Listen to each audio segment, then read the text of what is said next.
जिसने तत्वों को विपरीत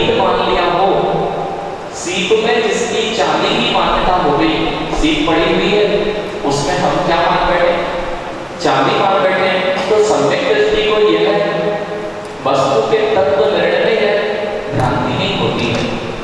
ऐसे किसी चीज पे से हम निकले हैं और उसका अनध्याय जो भाव है उससे भी जीव मिथ्या ज्ञानी हो जाता है। अब यहाँ पर निर्णय करना है आखिर मैं हूं तो हूं कौन। और सबसे पहली चीज, जब भी हम अभी तक तो आत्म तत्व के बारे में पढ़ते आए, द्रव्यात्मों के बारे में पढ़ते आए, बहुत सारे विषयों को हमने बहुत सारे ग्रंथों से अध्ययन किया, लेकिन आज तक ये समझ में आया कि वास्तविकता में आत्मा का है, आत्मा होती है या नहीं होती।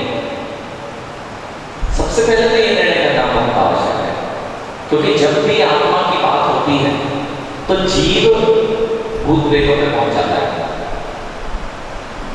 देखना, जब भी आत्मा की कोई बात करे तो आत्मा की बात करे और परमात्मा की बात करे तो परमात्मा पे भी जीव का विश्वास नहीं है और आत्मा पे भी जीव का विश्वास नहीं है। यही तो संसार में परिभ्रमण का कारण बनता है। और जिस दिन अपनी आत्मा पे विश्वास हो जाएगा उस दिन परमात्मा में विश्वास जरूर हो जाएगा। कितने लोगों को अपनी आत्मा पे विश्वास है? विश्वास है, बहुत अच्छी बात है। कितने लोगों ने अपनी आत्मा को जानने का प्रयास किया? कब मैं बैठा कि मैं आत्म तत्व हूं, मेरा क्या स्वरूप है, मैं कब तक जीऊंगा, मैं कहां से आया हूं, कहां तक जाऊंगा, जब तक ये निर्णय नहीं होता है तब तक यह जीव धर्म से विमुख ही रहता है। और तब तक यह सच्चे सिद्धांत को नहीं प्राप्त होता जब तक इसको निर्णय नहीं हो जाए कि मेरा स्वरूप क्या है और मैं हूं कौन। विषय आप कौन? कहां दिख रहे आत्मा? आत्मा आज तक देखी नहीं किसी ने? देखो, मैं आज आपको ये तो आप बहुत सालों से आप पकड़ो जिस विषय को मैं आपको ले जाना चाह रहा हूं। आप में कहा आत्मा, आत्मा हो, दिखाओ आत्मा कहां है, दिखाइए। आपने तो जान लिया, नहीं महाराज जी हमने पढ़ा हुआ है आनंद से। मैं आज आपको यह बता दूं, आप आज यहां से निर्णय करके उठना कि आत्मा होती है। आत्मा होती है कि नहीं होती है? होती है महाराज जी, होती है। आपके ही बालक कहेंगे दिखाओ, कहां है? आज तक किसी ने देखी? आज तक कोई देख पाया? तो नहीं होती ना। नहीं, आपसे ही तर्क करेंगे, मां चिंता नहीं करो, आपके बच्चे ये कहते हैं कि आत्मा कहां होती है और आप नहीं दिखा पाते हो, आप अपने तर्कों से उनकी पुष्टि नहीं कर पाते हो। इसलिए आज तक आपको भी शंका बनी हुई है कि वास्तविकता में आत्मा है भी या नहीं है। और संसार की सारी तार्किक बुद्धि वाले लोगों ने भी आत्मा को खोजने का प्रयास किया, बेचारे खोज नहीं पाए। तो आज सबसे ज्यादा विज्ञान से कौन यहाँ विज्ञान को नहीं मानता है? सभी यहाँ विज्ञान को बहुत अच्छे से मानते हैं और विज्ञान तो ये कह रहा है कि आत्मा नाम की चीज उसके पास है ही नहीं।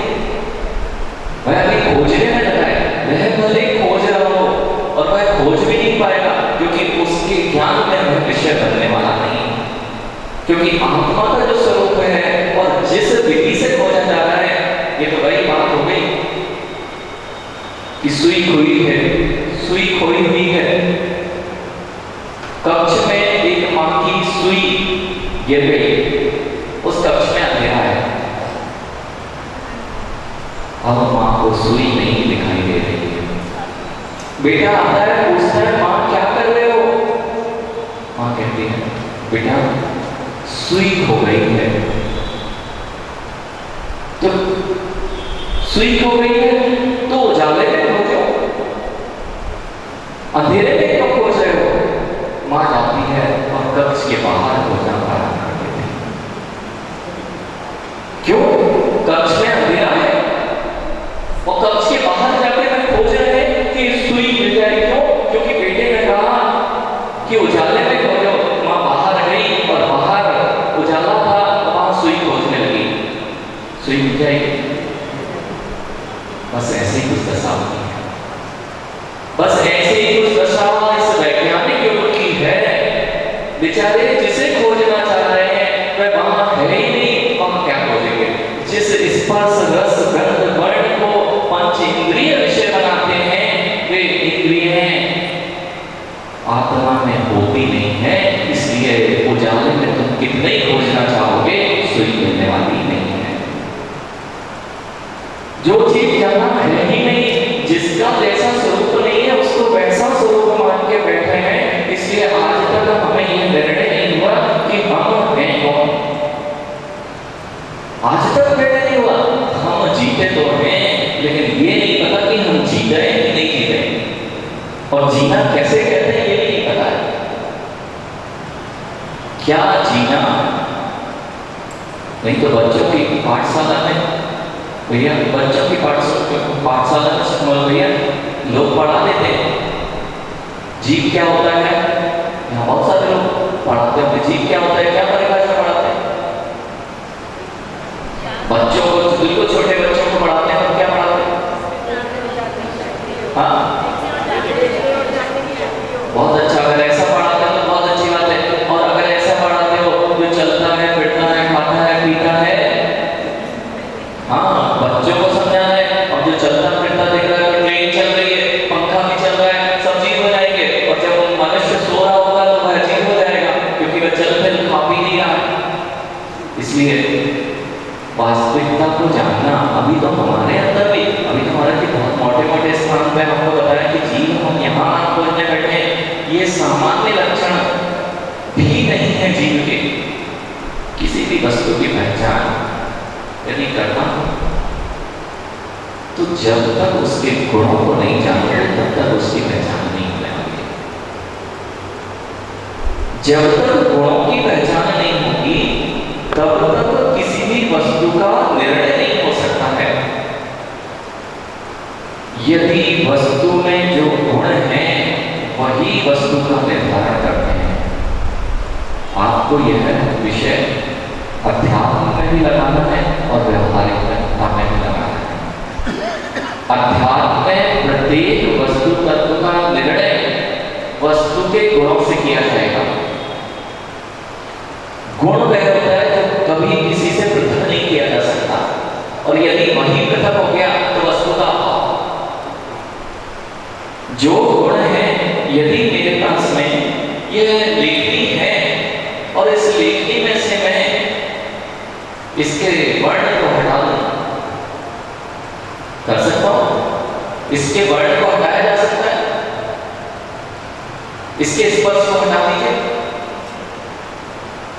इसके रस को हटा दीजिए, इसमें भी रस है, कुछ ना कुछ इसका भी रस है कि नहीं, इसमें गंध है कि नहीं, इसकी गंध को हटा दीजिए। अरे भैया, इसमें से स्पर्श हटाइए, स्पर्श अलग हो सकता है क्या?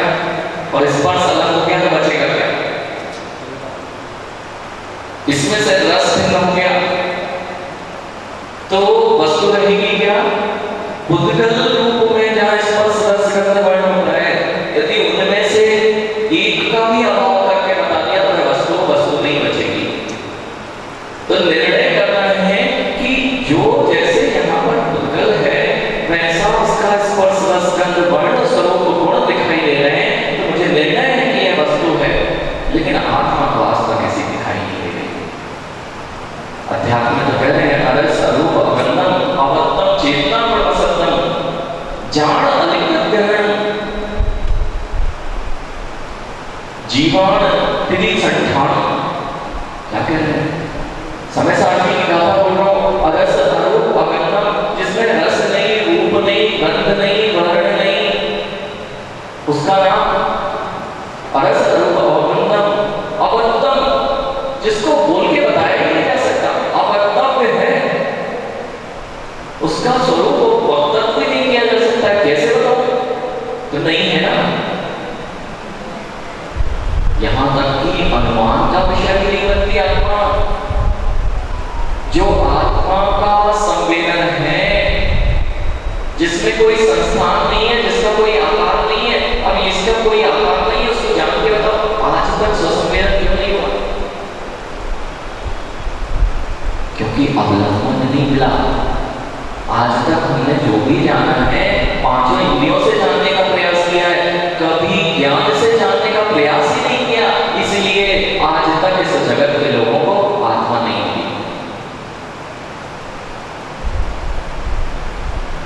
आत्मा शब्दों में नहीं है और आत्मा में शब्द नहीं है। देखो, आत्मा शब्द, अनिल भैया पकड़ना है विषय। आत्मा शब्द, आत्मा है क्या? और जहां आत्मा है वहां शब्द है क्या? रमेश भैया, उसमें यहाँ श्रीफल में क्या नहीं है, कोई बात नहीं। उस डायरी पर लिखो श्रीफल।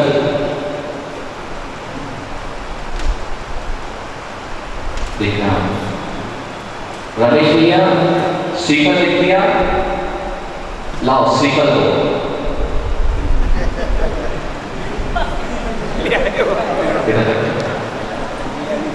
अमित भैया, रमेश भैया, श्रीफल कहाँ है?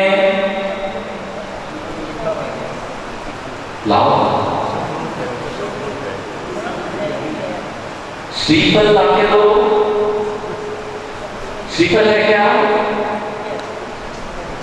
जहां शब्द है वहां श्रीफल है क्या? जहां श्रीफल है वहां शब्द है क्या? जहां श्रीफल बैठा है, श्रीफल लाओ, लाओ श्रीफल। जहां आत्मा है, अब लिखो आत्मा। अब निर्णय करो, आत्मा, आत्मा दिख रही है आत्मा? अरे लिखी हुई नहीं दिख रही? अरे बहुत गहरा रस समझ रहे हैं आप, बहुत गहरा रस समझ रहे हैं। अभी तो एक बहुत समान सी, महाराज जी ये श्रीफल है, इस श्रीफल में श्रीफल शब्द नहीं, बहुत अच्छी बात है। और उसमें जहां शब्द लिखा हुआ है वहां एक भी श्रीफल जो वास्तविक वस्तु है वह नहीं है। लेकिन आज तक हमने यही गलती की, इस समय सार में समय सार है ही नहीं। समय सार हम आज तक समय सार ग्रंथ में ढूंढते रहे। आत्मा को जैसे प्रश्न में लिख दिया है तो आत्मा है क्या, ऐसे ही मैं समय सार आदि ग्रंथों में, द्रव्यान योग के ग्रंथों में अपना सार खोजना आ रहा हूं कि ये आत्मा है, ये द्रव्यान योग है, इसमें समय सार है। और ये समय सार होता नहीं है, जो समय सार है वो तो निर्गत योगी होता है, उसको आप देखना नहीं चाहते और इस समय सार को पढ़ना चाहते हो। ऐसे ही अब भैया श्रीफल की चटनी बनाते हो, बना के खा लेना। अब इस भैया जो श्रीफल लिखा है बना के खा के दिखाओ।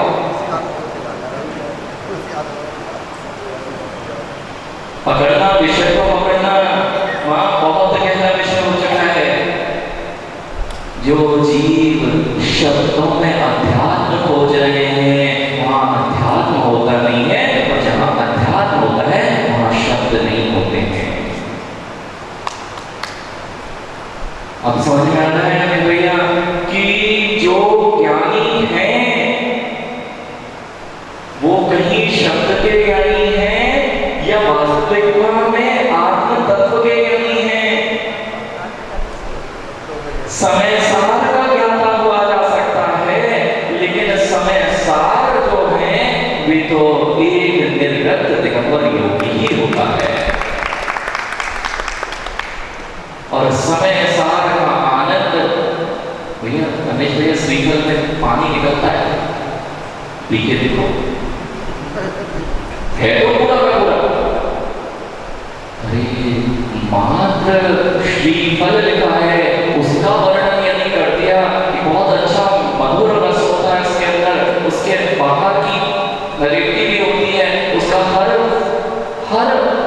अपने काम की चीज होती है, खाने पे पौष्टिक होता है, बहुत सारा वीरवर्धक होता है, इतने अनेक अनेक गुणों की पोथी रमेश भैया ने अपनी डायरी में लिखना प्रारंभ कर दी और कहा कि मैं श्रीफल को पूरी तरह जानता हूं। तुम्हारा जानना और इसको उठा के इसका आनंद लेना, बताओ कौन आनंद में,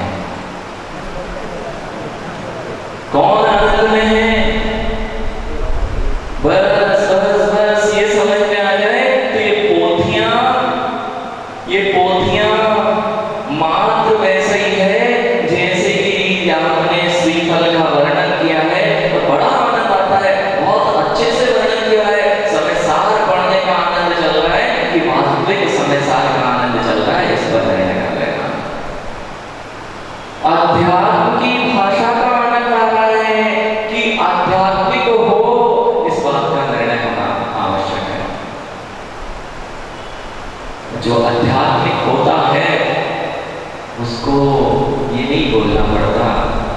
कि भैया आंखों से बहुत अच्छा आनंद आता है। भले ही एक गूंगा व्यक्ति हो, वो अनपढ़ व्यक्ति हो, वह शब्दों को नहीं पढ़ पा रहा है, लेकिन उसने श्रीफल का आनंद ले लिया है, श्रीफल की चटनी का आनंद, पानी का आनंद ले लिया है। वह ज्ञानी कि जो शब्दों में श्रीफल का आनंद ले रहा है, वह ज्ञानी। बहुत गहरा विषय, बहुत गहरा विषय। आज तक हम शब्दों के आनंद में अपने आप को खोजते आए हैं, इसलिए आज तक हमें अध्यात्म का आनंद नहीं आया। हम उसमें ही संतुष्ट हो गए। अरे इतना अच्छा अध्यात्म होता है कि इतना सुंदर सुंदर उसमें पानी होता है कि लोगों की तृप्ति होती है, लेकिन पीने हम कभी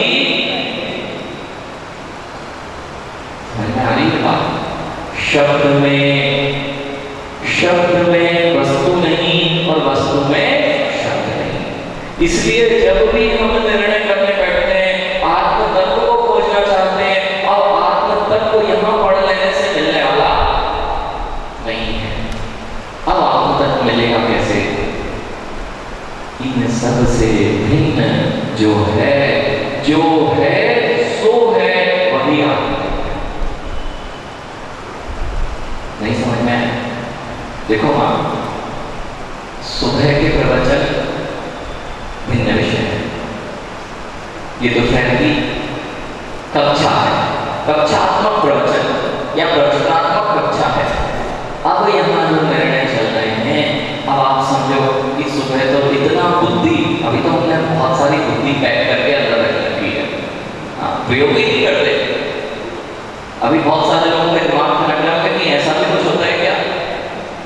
बरसों से जंग लग रही है, बरसों से जंग लग रही है, जीव ने अपनी बुद्धि का प्रयोग ही नहीं किया, और अब ऐसे विषय, अब हलन चलन मस्ती है कि ये क्या है? मैं तो अभी तक सोचता रहा था मेरे से जैसा ज्ञानी जीव नहीं है, मैं सब कुछ जानता हूँ। अब हलन चलन मच रही है कि मैं जो जानता हूँ क्या उतना ही है, कुछ और भी है। थोड़ा प्रयोग करना पड़ेगा। ऊपर वाले माले में जिसके पास है, ऊपर वाले माले का प्रयोग करे, और कईयों का नीचे वाले माले में भी रखा रहता है, तो वो भी अब प्रयोग नहीं होता तो नीचे वाले में कैसा करता है? घुटने में बोलते ना, घुटने में भी। तो यहाँ पर यह देखना है कि ये सामान्य विषय नहीं है।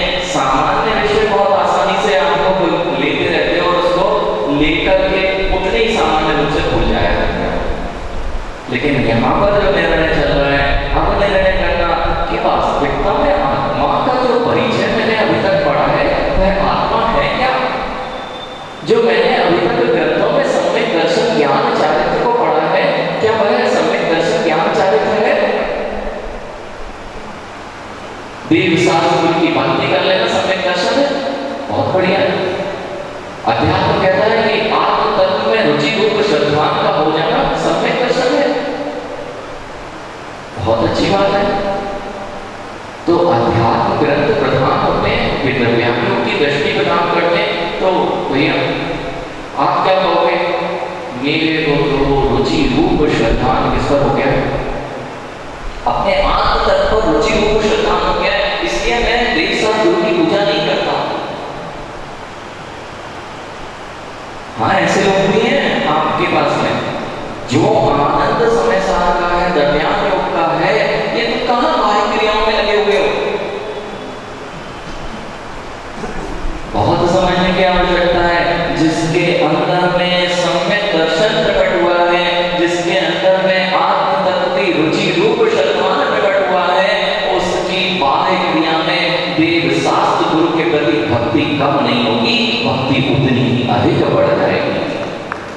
वह देव शास्त्र गुरु की पूजा से विलग नहीं होगा। वह देव शास्त्र गुरु अभी तक जिस अज्ञान दशा में बैठा था, सोचो, मान लिया एक अंधेरा कक्ष हो और वर्षों से जीव उस अंधेरे कक्ष में बैठा हो, और थोड़ी सी प्रकाश की किरण यदि दिखाई दे जाए, तो जीव के अंदर की स्थिति क्या होगी? थोड़ी सी प्रकाश की किरण कहीं से आती दिख जाए, अब तो उसे नाश्ता नजर आ गया कि न हो यह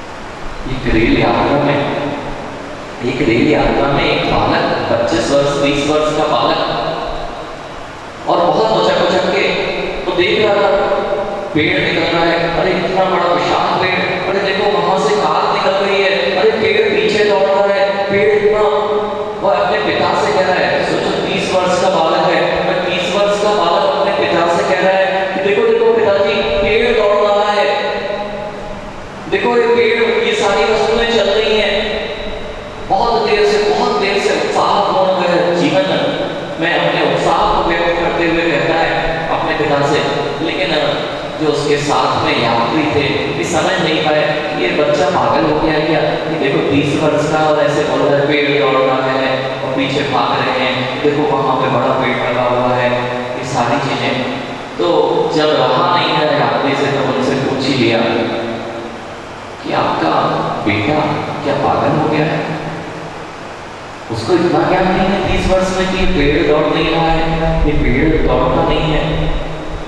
तो उसके पिता ने कहा नहीं मेरा बेटा पागल नहीं हुआ है, अभी 30 वर्ष से उसने कभी संसार देखा नहीं था, वह जन्म से अंध था, आज उसे ऑपरेशन हुआ तो उसकी दृष्टि वापस आ गई है, इसलिए ऐसा उत्साह दिखाई दे रहा है। 20 वर्ष के बाद किसी व्यक्ति की आंखों की रोशनी वापस आई तो ऐसा जैसा उत्साह उसके अंदर में ऐसा दिखाई देगा कि नहीं। ऐसे ही अनंत काल की जन्मांत मिथ्या दृष्टि जीव के अंदर में थोड़े से भी सम्यक दर्शन रूपी दृष्टि यदि खुलती है तो उसका देव शास्त्र गुरु के प्रति कितना गहन श्रद्धा, कितनी गहनता से दिखाई देगा। इसलिए मां कभी भी अध्यात्म ग्रंथ देखो बहुत अच्छा है। अभी यहाँ शाम की कक्षा में जो लोग आ रहे हैं, अब महाराज जी सुबह वाले में मजा नहीं आता, हाँ क्योंकि वो चरणान योग है और चरणान योग तो हमारी बात ही नहीं करता ना। चरणान योग अभी तक हम चरणान द्रव्यान योग और वर्तमान योग को 3-4 अलग-अलग चीजें मान ली हैं, इसलिए आज तक समझ नहीं आया। द्रव्यान योग लक्ष्य बताता है, चरणान योग लक्ष्य पर पहुंचने का उपाय बताता है। तो लक्ष्य तक पहुंचने के लिए बीच में क्या क्या घटित होगा है करणान योग बताता है। और आप लोगों को इससे समझ में नहीं आता है ऐसा किसी के साथ हुआ है या नहीं हुआ है, तो वर्तमान योग कहता है देख लो भैया ऐसा ही इन जीवों के साथ हुआ है जो लक्ष्य को निर्धारित द्रव्यान योग से किए, चरणान योग से उस लक्ष्य का उपाय किया और उस लक्ष्य की प्राप्ति के बीच में परिणामों की स्थिति क्या क्या हुई, वह सारा का सारा विषय गुण स्थान आदि के माध्यम से कर्मों के क्षय उपशमन के माध्यम से क्या क्या घटित अंतरंग में हुआ वह सब करणान योग बताता है। इसलिए चरणान योग भजनीय है कि द्रव्यान योग भजनीय है कि वर्तमान योग की करणान योग। तो जो सम्यक दर्शन की भिन्न भिन्न परिभाषाएं आचार्य भगवंतों ने कही हैं, वह सम्यक दर्शन की परिभाषाएं द्रव्यान योग की ही वास्तविक है ना। देखो हाँ हो सकता है आपने ऐसा विषय सुना है या नहीं सुना मुझे नहीं पता, लेकिन सुन लो, धीरे धीरे समझने में भी आ जाएगा, सुन तो लो ही। वर्तमान योग, चरणान योग, करणान योग, द्रव्यान योग, 4 चीजें। तो चारों में आचार्य भगवान ने सम्यक दर्शन की भिन्न भिन्न व्याख्या की। वर्तमान योग कहता है सच्चित एक साथ गुरु पर श्रद्धावान हो जाना, इसका नाम क्या है? प्रसन्न संदेह अनुकंपा आस्तिक गुणों का दिखाई दे जाना, इसका नाम सम्यक दर्शन है। करणान योग से मिलते तो करणान योग क्या कहता है? सात प्रकृति का क्षय उपशमन भाव अगर जिसके अंतरण में आ गया है सम्यक दृष्टि हो जाएगा। चरणान योग से मिलोगे उस चरणान योग की निर्दोष संयम का पालन रूप है सम्यक दर्शन को खोजेगा।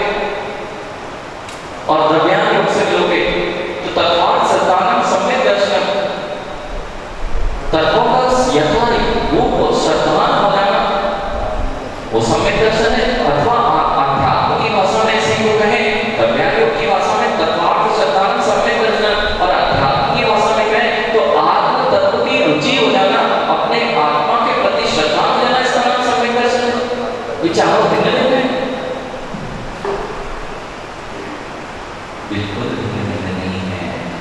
जिसके अंदर में करणाम योग का सम्यक दर्शन घटित होगा, उसके अंदर द्रव्यान योग का सम्यक दर्शन आएगा या नहीं आएगा।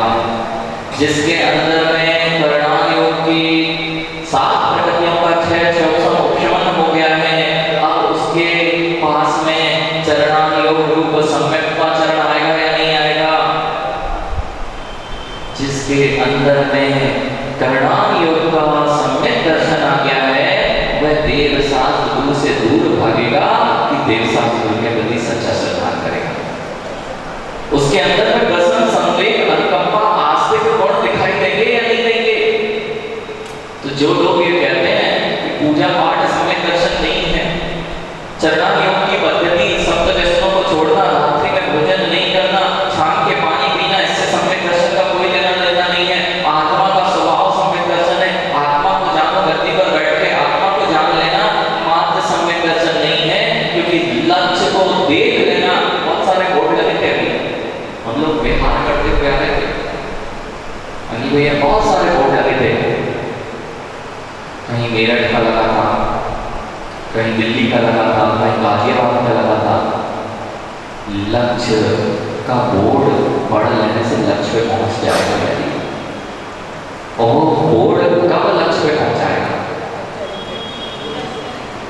सहारनपुर आना था हमें, सहारनपुर का बोर्ड हमें मिला, तो सहारनपुर का बोर्ड मिल के हम चढ़ने लग जाए, अरे मिल गया सहारनपुर, समय सार बोर्ड है, समय सार को मिलकर हम बहुत प्रसन्न हो गए कि मिल गया। अरे समय सार कुछ नहीं है, समय सार को प्राप्त करना है तो चलना पड़ा था, चरणाम योग की पद्धति को अपनाना पड़ा। समय सार को प्राप्त करना है तो चरणाम योग का पालन करके मुनि बनना पड़ा, तब समय सार के पास पहुंचे, जैसे सहारनपुर के पास पहुंचे। और कितने नगर बीच में आए, कितने नगर बीच में आए, बहुत सारे नगर बीच में आए ना। अब इसका लेखा जोखा बताने वाला यदि कोई है, उसका नाम करणाम योग है। कि मिथ्या दर्शन से लेके मेरे 6ठे 7वें गुणस्थान के बीच में कौन सा गुणस्थान बना, चतुर्थ बना, पंचम बना, सप्तम तक पहुंचा, तो बीच में कौन से परिणाम की घटना क्रम घटित हुआ है, वह सारा का सारा लेखा जोखा किसके पास है, करणाम योग के पास है। और श्रद्धा देव शास्त्र गुरु पे घट गया, बढ़ गया। क्यों? समय साथ में हो गया होगा देव शास्त्र गुरु पे, मैं दूसरे मुनि को नहीं पूजूंगा, मैं खुद मुनि बन गया हूं, मैं खुद मुनि बन गया, मैं दूसरे मुनि को क्यों पूजूं? ऐसा सम्यक दृष्टि के साथ घटित नहीं होता। फिर तो हम सम्यक दृष्टि हो गए और ये तो मुनि वेशधारी है, मुनि थोड़ी ना है। हम निर्णय किए बैठे तत्व का, अरे अभी आपका तत्व का निर्णय थोड़ा कम रह गया है। अगर तत्व का निर्णय होता तो मुनिराज जहां देखेंगे, पहले मस्तक नमन होगा, उसके बाद आगे कदम बढ़ेगा। ऐसा ही है। और जिसके अंदर में ऐसी श्रद्धा और ऐसा विश्वास जागृत नहीं हुआ है, वह अभी और प्रयास करे कि मैं कहीं दूसरे मार्ग पर तो नहीं चला गया, कहीं मैं लिखे श्रीफल में श्रीफल तो नहीं खोज रहा हूं। नहीं तो पानी लिख लो, पानी, और उससे प्यास बुझाते रहना। समझ भैया, अपनी डायरी में आज पानी लिख लो और 4 दिन पानी पी के प्यास बुझाना। कौन से वाले?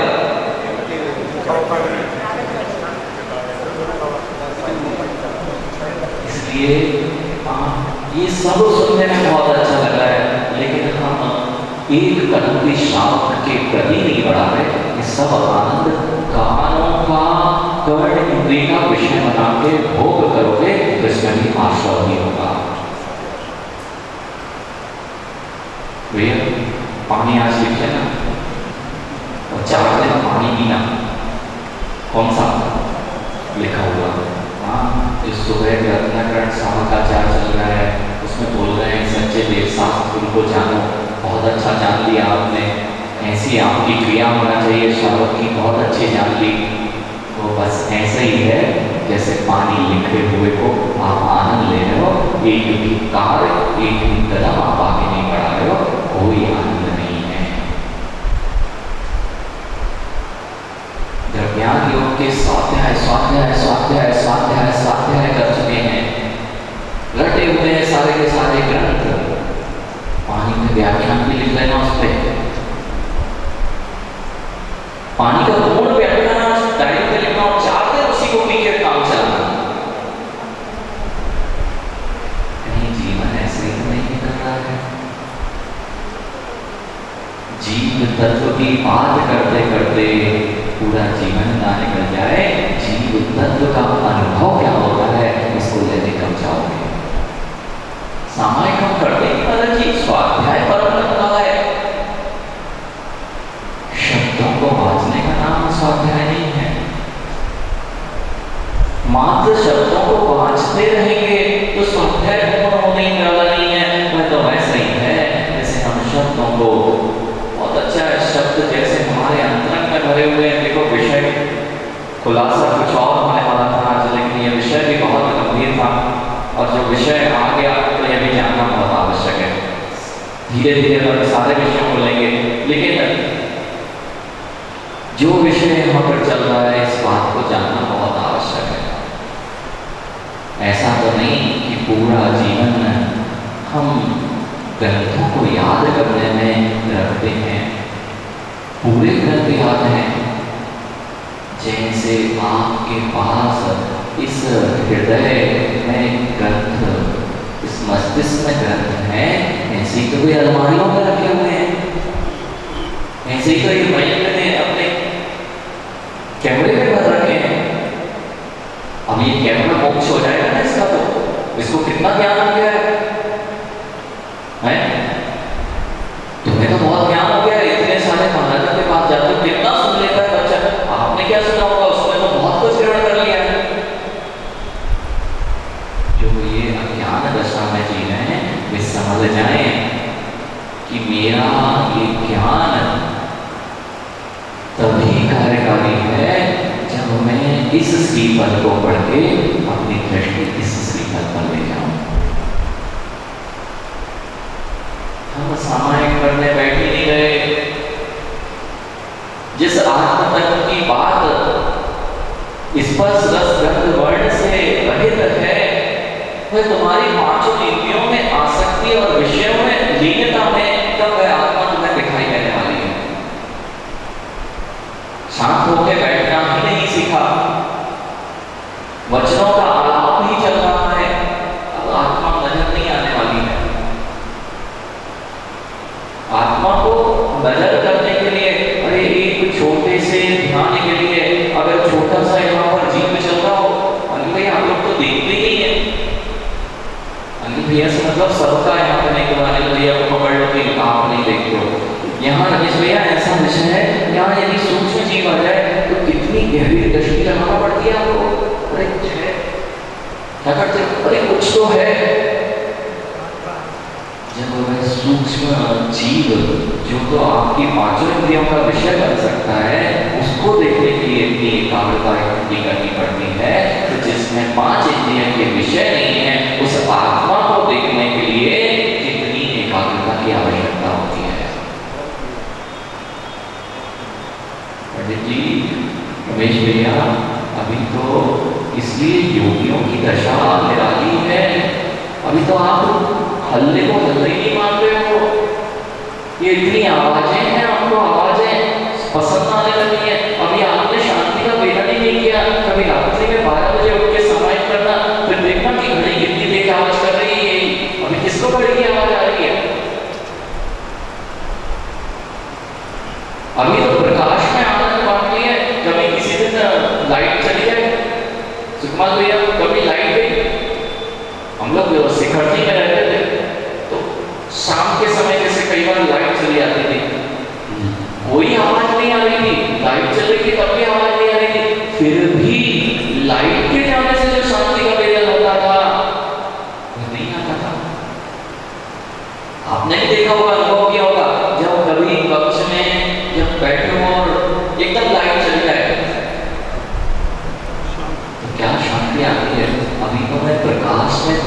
समझ रहा हूं, प्रकाश की रोशनियों में ध्यान करने जा रहा हूं, संगीत चल रहा है उसमें ध्यान कर रहा हूं। अरे वह ध्यान होता ही नहीं है। ध्यान तो दिगंबर योगी किया करता है, जो सिर्फ 5 इंद्रियों से पूर्ण विरक्त होता है, वही अध्यात्म और आत्म तत्व का आनंद ले पाता है। बहुत अच्छी हवा लग रही है, एसी में बैठा हुआ हूं, अब अच्छा आनंद उसका आ रहा है कि आत्म तत्व का आ रहा है।